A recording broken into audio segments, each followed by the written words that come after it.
Hello hi ನಮಸ್ಕಾರ friends. ಇವಾಗ ಪುಷ್ಪ 2 cinema ನೋಡ್ಕೊ ಬಂದೆ. ಸಿನಿಮಾ ನನ್ಗೆ ಹೇಗ್ ಅನ್ನಿಸ್ತಂದ್ರೆ, ಪುಷ್ಪ ಅಂದ್ರೆ ಯಾರು? ಪುಷ್ಪರಾಜ್. ಪುಷ್ಪರಾಜ್ ಅಂದ್ರೆ ಅಲ್ಲು ಅರ್ಜುನ್. ಅಂದ್ರೆ ಒಬ್ಬ ಒಂದು ಕಮರ್ಷಿಯಲ್ ಸಿನಿಮಾದಲ್ಲಿ ಒಬ್ಬ ಆಕ್ಟರ್ ಈ ತರ ಪರ್ಫಾರ್ಮೆನ್ಸ್ ನೋಡೋದು ನಾನು ರೀಸೆಂಟ್ ಟೈಮ್ ಅಲ್ಲಿ ಅಸಲಿ ನೋಡೇ ಇಲ್ಲ. ಲಾಸ್ಟ್ ಟೈಮ್ ಎಲ್ಲ ಕಾಂತಾರದಲ್ಲಿ ನೋಡಿದ್ದೆ, ಬಟ್ ಕಾಂತಾರದಲ್ಲಿ Rishab Shetty is not a commercial hero.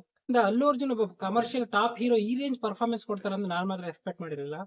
ಈ cinema completely depended on Allu Arjun acting, ಅಂದ್ರೆ ಪುಷ್ಪರಾಜ್ ಕ್ಯಾರೆಕ್ಟರ್. ಈ ಸಿನಿಮಾ ಓಡ್ಬೇಕು ಇಲ್ಲ ಚೆನ್ನಾಗಿ ಆಡ್ಬೇಕು ಅಂದ್ರೆ ಒಂದೇ ಒಂದು ಮೇನ್ ರೀಸನ್ ಅಂದ್ರೆ ಅಲ್ಲು ಅರ್ಜುನ್.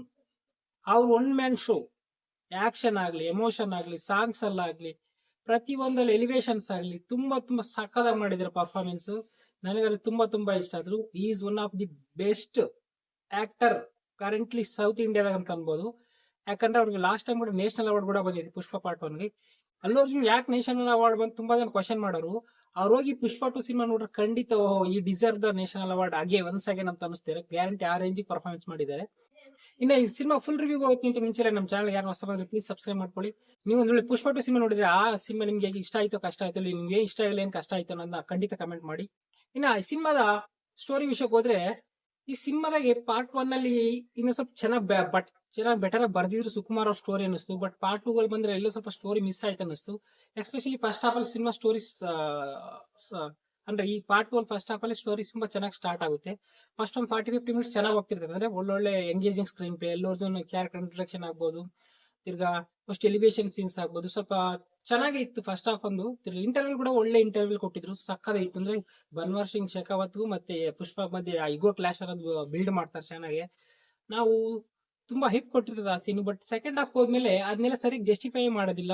ಆ ಸ್ಟೋರಿ ಸ್ವಲ್ಪ ಟೋಟಲ್ ಒಂಥರ ಡಿವೈಡ್ ಆಗೋಗ್ಬಿಡುತ್ತೆ. ಮತ್ತ ಸ್ವಲ್ಪ total family genre, family type of emotion, sentiment type of ಹೋಗ್ಬಿಡುತ್ತೆ ಸ್ಟೋರಿ ಎಲ್ಲ. ಫಸ್ಟ್ ಸೆಂಟಿಮೆಂಟ್ ತೋರಿಸಿ ಲಾಸ್ಟಿಗೆ ಬನ್ವರ್ ಶಿಖಾವತ್ ಪುಷ್ಪ ಒಂದು ಕ್ಲಾಶ್ ಬಿದ್ದಿದ್ದು ತುಂಬಾ ಚೆನ್ನಾಗಿತ್ತು ಅಂತ ನನ್ಗನಿಸ್ತು. ಬಟ್ ಅದೇನೋ ಗೊತ್ತಿಲ್ಲ, ಸ್ಟೋರಿ ಒಂದು ಸೆಕೆಂಡ್ ಹಾಫ್ ಅಲ್ಲಿ ಒಂದು ಅರ್ಧ ಹೊತ್ತಿಗೆ ಸ್ಟೋರಿ ನಿಂತೋಗ್ಬಿಡುತ್ತೆ. ಮಿಕ್ಕಿದಲ್ಲಿ ಫ್ಲಾಟ್ ಆಗಿ ಹೋಗ್ತಾ ಇರ್ತದೆ ಸ್ಟೋರಿ. ಎಲ್ಲೋ ಸ್ಟಾರ್ಟ್ ಆಗಿ ಎಲ್ಲೋ ಹೋಗ್ಬಿಡುತ್ತೆ. ಅದರಿಂದ ಟೋಟಲ್ ಕಂಪ್ಲೀಟ್ ಒಂಥರ ಡಿಸೆಂಟ್ ಅಡ್ವಾಂಟೇಜ್ ಅನ್ಬೋದು ಈ ಸಿನಿಮಾಗೆ ಅದೊಂದು ಸ್ಟೋರಿ ಅನ್ನೋದು. ತಿರ್ಗಿ ಯಾರ್ಯಾರು ಹೊಸ ಕ್ಯಾರೆಕ್ಟರ್ ತಂದ್ಬಿಟ್ಟು ಅದಕ್ಕೆ ಈ ತುರ್ಪಿಸಾಕ್ ನೋಡ್ತಾರೆ, ಅದ್ ಯಾಕೋ ಅಷ್ಟೊಂದು ಸೆಟ್ ಆಗ್ಲಿಲ್ಲ ಅನ್ನಿಸ್ತು ನನಗೆ. ಇನ್ನು ಸಿನಿಮಾ ಇನ್ನೊಂದು ಮೈನಸ್ ಏನಂತ ಅನ್ಬೋದ್ರಂದ್ರೆ, ಅದು ಈ ಸಿನಿಮಾದಲ್ಲಿರೋಷ್ಟು ಕ್ಯಾರೆಕ್ಟರ್ಸ್ ನಿಜವಾಗ್ಲೂ Jolly Reddy character, Dhananjay character completely ತೋರ್ಸೋದಿಲ್ಲ, ಜಸ್ಟ್ ಕ್ಲೈಮ್ಯಾಕ್ಸ್ ಅಲ್ಲಿ ಮಾತ್ರ ಬರ್ತಾರೆ.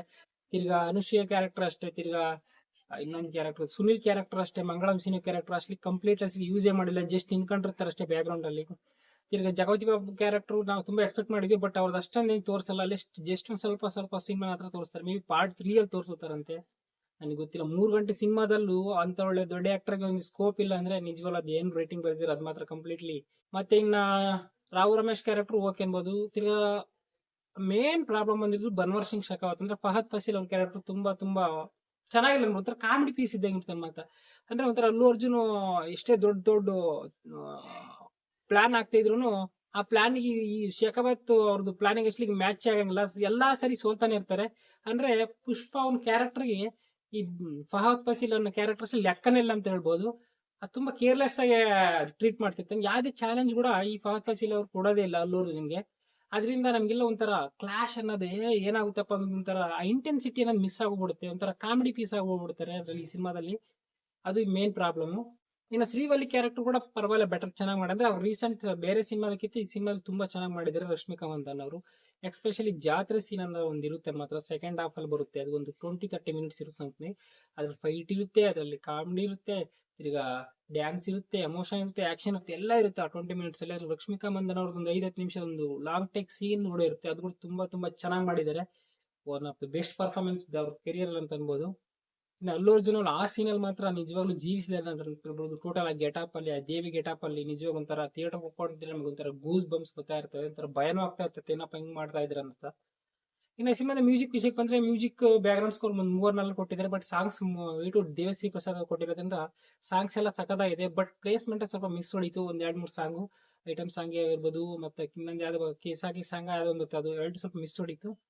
ಇನ್ನೊಂದು ಫೀಲಿಂಗ್ ಸಾಂಗ್ಸ್ ತುಂಬಾ ಚೆನ್ನಾಗಿತ್ತು, ಅದ್ರ ಪ್ಲೇಸ್ಮೆಂಟ್ ಕೂಡ ಇಸ್ ಗುಡ್. ಇನ್ ಬೇರೆ ಸಾಂಗ್ ಪ್ಲೇಸ್ಮೆಂಟ್ ತುಂಬಾ ರಾಂಗ್ ಪ್ಲೇಸ್ ಅನ್ಸುತ್ತೆ. ಏನಪ್ಪ ಈ ಟೈಮಲ್ಲಿ ಸಾಂಗ್ ಬರ್ತೈತೆ ಅಂತ ಅನಿಸ್ತಾ ಇತ್ತು. ಬ್ಯಾಕ್ ಗ್ರೌಂಡ್ ಸ್ಕೋರ್ ಕೂಡ ತುಂಬಾ ಚೆನ್ನಾಗಿತ್ತು. ಅಲ್ಲು ಅರ್ಜುನ್ ಅವ್ರು ಬಂದಾಗ ಪ್ರತಿ ಒಂದು 10-15 ನಿಮಿಷಕ್ಕೂ ಒಂದು ಒಳ್ಳೆ ಬ್ಯಾಕ್ ಗ್ರೌಂಡ್ ಸ್ಕೋರ್, ಒಂದು ಹೈ ಮೂವ್ಮೆಂಟ್ ಕೂಡ ಇದಕ್ಕೆ ಬ್ಯಾಕ್ ಗ್ರೌಂಡ್ ಸ್ಕೋರ್ ಬಡ್ದಿದ್ರು.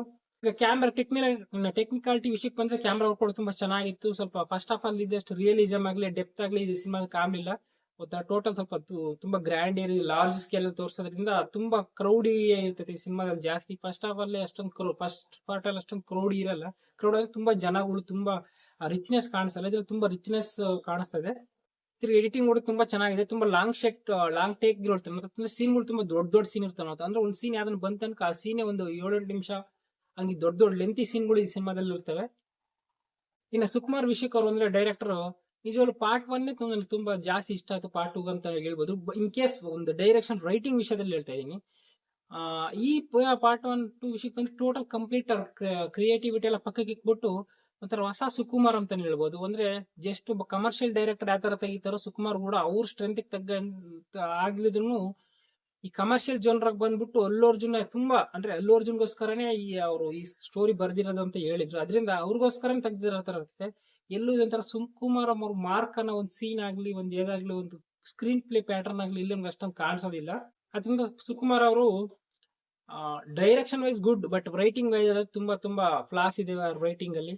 ಇನ್ನು ಫೈನಲ್ ಆಗಿ ನಾನು ಏನ್ ಹೇಳ್ತೀನಿ ಅಂದ್ರೆ, ನೀವು ಖಂಡಿತ ಸಿನಿಮಾ ನೋಡ್ಬೋದು. ಏನಂದ್ರೆ ಹೋಗಂಗಿದ್ರೆ ಸ್ವಲ್ಪ ಮಾರ್ನಿಂಗ್ ಇಲ್ಲ ಈವ್ನಿಂಗ್ ಟೈಮ್ ಹೋದ್ರೆ, ನೈಟ್ ಟೈಮ್ ಹೋಗ್ಬೇಡ್ರಿ. ಯಾಕಂದ್ರೆ ಸಿನಿಮಾ ತುಂಬಾ ಲೆಂದಿ ಇರುತ್ತೆ. ಅದ್ರಲ್ಲಿ ಅಷ್ಟು ಬೋರಿಂಗ್ ಸೀನ್ ಕೂಡ ಇರ್ತವೆ ಸೆಕೆಂಡ್ ಹಾಫ್ ಅಲ್ಲಿ ಎಕ್ಸ್ಪೆಷಲಿ. ಅದರಿಂದ ಸಿನಿಮಾ ವರ್ತ್ ವಾಚ್ ಅಂದ್ರೆ ಒಂದು 80% ಓಕೆ.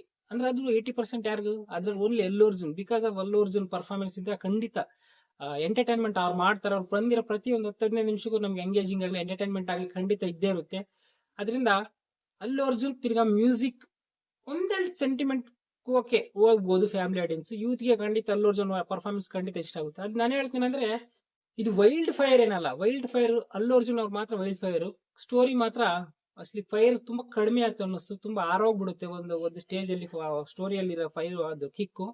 ಇದು ಇನ್ನೂ ಸ್ವಲ್ಪ ಬೆಟರ್ ಆಗಿರ್ಬೋದಾಯಿತು ಅಂತ ನನಗೆ ಅನಿಸಿಕೆ. ಅಷ್ಟೇ. ಇದು ಗಾಯ್ಸ್ ಈ ವಿಡಿಯೋ. ನೀವೊಂದು ವೇಳೆ ಪುಷ್ಪ 2 ಸಿನಿಮಾ ನೋಡಿದ್ರೆ ನಿಮ್ಗೆ ಹೆಂಗ್ ಅನ್ನಿಸ್ತು ಅನ್ನೋದು ನಿಮ್ಗೆ ಕಾಮೆಂಟ್ ಮಾಡಿ. ಇದು ಪುಷ್ಪ ಪಾರ್ಟ್ 3ಗೋಸ್ಕರ ನೀವು ವೇಟ್ ಮಾಡ್ತಿದ್ದೀರಾ ಇಲ್ಲ ಬೇಕಾಗಿದೆ ಸಾಕಾಯ್ತಾ ಅದನ್ನು ಕೂಡ ಕಮೆಂಟ್ ಮಾಡಿ. ನಾನು ನಿಮ್ಮ ಶಿವರಾಜ್. Thank you. ಬಾಯ್.